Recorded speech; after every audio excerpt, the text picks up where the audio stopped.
NFLPA continue their PR battle in the Ezekiel Elliott case.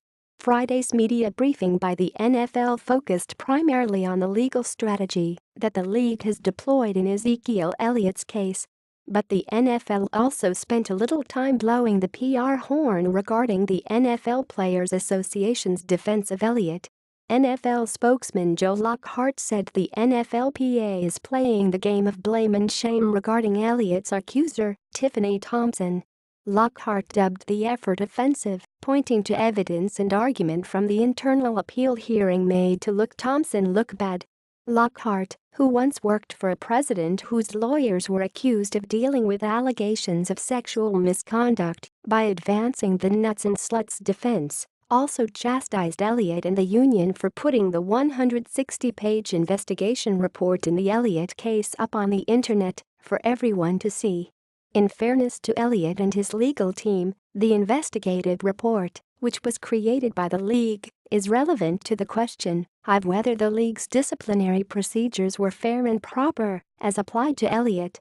Earlier this month, Lockhart criticized NFLPA lawyer Jeffrey Kessler for pointing out that Commissioner Roger Goodell had not considered the possibility of mitigating circumstances that may have reduced Elliott's baseline suspension of 6 games based on things Thompson had said and done.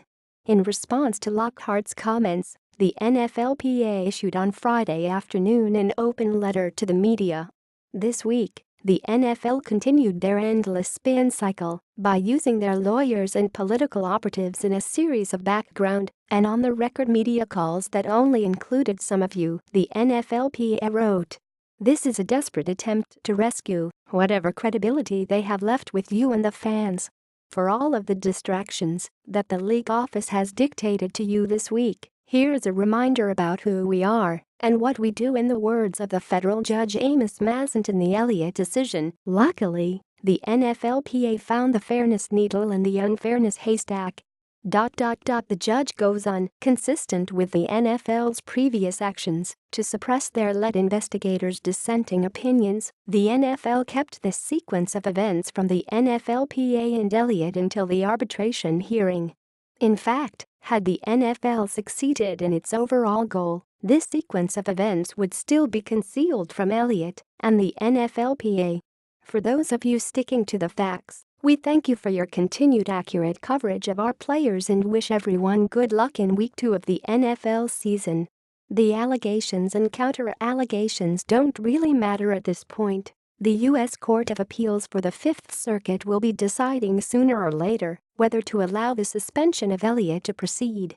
But it's no surprise, given that the NFL's decision to prosecute privately employees who were never prosecuted publicly arises strictly and completely from PR concerns that these legal maneuverings will continue to have a very real PR dynamic.